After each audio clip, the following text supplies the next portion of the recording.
వేసవి కాలంలో చాలా మందికి పెదవులు పొడిబారుతున్నాయా? అయితే ఈ వీడియో మీకోసమే.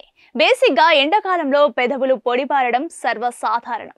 ఈ సమస్యతో కొన్ని రోజులుగా ఇబ్బంది పడుతున్నప్పటికీ ఇదేమీ ఆరోగ్య సమస్య కాదని పట్టించుకోరు. అయితే శరీరంలో జరిగే మార్పులను, లోపాలను సరిచేసుకునేందుకు ఇదో సంకేతం అని చెప్పొచ్చు. ఇలాంటివి గమనించకుండా నార్మల్ అని ఊరుకుంటే మాత్రం మీరు చాలా పెద్ద ప్రమాదంలో పడినట్టేనని గ్రహించాలి. అసలు లిప్స్ ఎందుకు డ్రై అవుతాయి? దీనికి కారణాలేంటో ఈ వీడియోలో తెలుసుకునే ప్రయత్నం చేద్దాం. వీడియోను ఎండ్ వరకు చూడండి. పెదవులు పొడిబారడం సాధారణ సమస్య అయినా తరచుగా దీన్ని ఫేస్ చేస్తుంటే మాత్రం మేల్కోవాల్సిందే. శరీరంలో తీవ్రమైన లోపానికి ఇదో సంకేతం కావచ్చు. కానీ చాలా మంది దీనిని వాతావరణానికి ముడిపెట్టి లైట్ తీసుకుంటారు. కానీ నిజానికి పొడి పెదవులు శరీరంలో పోషకాలతో పాటు తగిన నీటి శాతాన్ని స్పష్టంగా చెప్తాయి. ఇన్ టైంలో శ్రద్ధ పెట్టకుంటే మాత్రం పెద్ద వ్యాధులకు కారణం కావచ్చు. శరీరంలో తగిన మోతాదులో నీరుండాలి. ఇది చాలా అవసరం కూడా. అలా లేకుంటే డీహైడ్రేట్ అవుతారు. ఈ డీహైడ్రేషన్ కారణంగా మొదట ఎఫెక్ట్ అయ్యేది పెదవులే.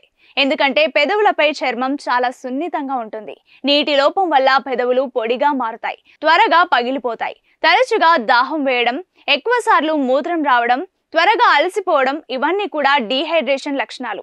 విటమిన్ B2 శరీరంలో శక్తిని ఉత్పత్తి చేస్తుంది. కణాల ఆరోగ్యానికి బూస్ట్ లాంటిది. అందుకే ఈ విటమిన్ లోపించినా సరే పెదవుల చివర్లు పగులుతాయి, నొప్పి పెట్టి వాచినట్టు కనిపిస్తోంది. కొందరికి పెదవులతో పాటు నాలుక, చర్మం పగిలినట్టు కనిపిస్తోంది. ఇవన్నీ కూడా B2 విటమిన్ లోపాలకు సంకేతాలు. అలాంటి టైంలో రైబోఫ్లేవిన్ అవసరమని శరీరం చెప్పే సంకేతాలు ఇవన్నీ. అలాగే ఐరన్ లోపం వల్ల శరీరంలో హిమోగ్లోబిన్ స్థాయి పడిపోతుంది. దీనివల్ల రక్త ప్రసరణ స్లోగా జరుగుతుంది. ఆక్సిజన్ సరఫరా కూడా సరిగా ఉండదు. ఇది కూడా పెదవులపై ఎఫెక్ట్ చూపిస్తుంది. ఉదాహరణకు పెదవులు పొడిబారటం, చిట్లడం, రంగు మారడం అన్నీ కూడా ఈ ఐరన్ లోపం లక్షణాలే. దీనితో పాటు అలసట, బలహీనంగా అనిపించడం, తల తిరిగినట్టు అనిపిస్తోంది. చాలా సార్లు పెదవులు తరచుగా పొడిబారటం అలర్జీ కూడా కారణం కావచ్చు. ఉదాహరణకు టూత్ పేస్ట్, లిప్ బామ్ కారణంగా కూడా కొందరికి అలర్జీ లేదా ఫంగల్ ఇన్ఫెక్షన్ రావచ్చు. అటువంటి సందర్భాల్లో పెదవులపై ఎరుపు, మంట లేదా దురద పుడుతుంది. చూశారుగా, మీకు కూడా ఇలానే పెదవులు పొడిబారుతున్నాయా? అయితే వెంటనే వైద్యుని సంప్రదించి తగిన జాగ్రత్తలు తీసుకోండి. వేసవి కాలంలో చాలా మందికి పెదవులు పొడిబారుతున్నాయా? అయితే ఈ వీడియో మీకోసమే. బేసిక్‌గా ఎండాకాలంలో పెదవులు పొడిబారడం సర్వసాధారణం. ఈ సమస్యతో కొన్ని రోజులుగా ఇబ్బంది పడుతున్నప్పటికీ ఇదేమీ ఆరోగ్య సమస్య కాదని పట్టించుకోరు.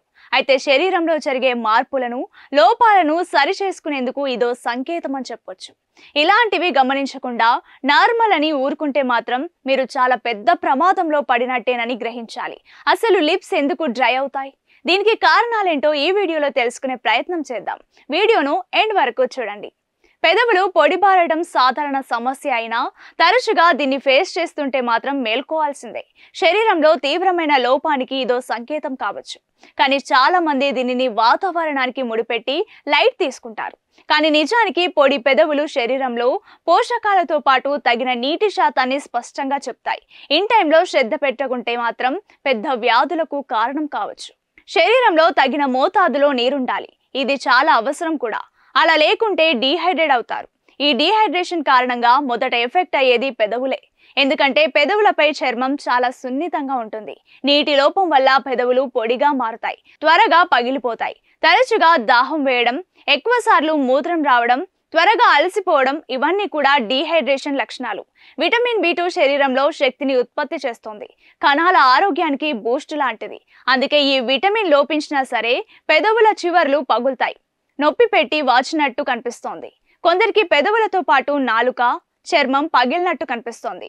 ఇవన్నీ కూడా B2 విటమిన్ లోపాలకు సంకేతాలు. అలాంటి టైంలో రైబోఫ్లేవిన్ అవసరమని శరీరం చెప్పే సంకేతాలు ఇవన్నీ.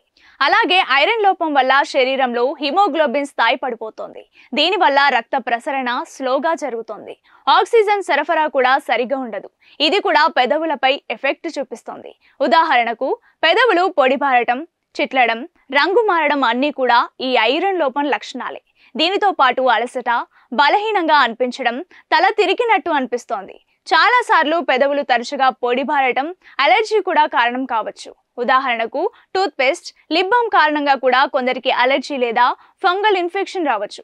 అటువంటి సందర్భాల్లో పెదవులపై ఎరుపు, మంట లేదా దురద పుడుతుంది. చూశారుగా, మీకు కూడా ఇలానే పెదవులు పొడిబారుతున్నాయా? అయితే వెంటనే వైద్యుని సంప్రదించి తగిన జాగ్రత్తలు తీసుకోండి.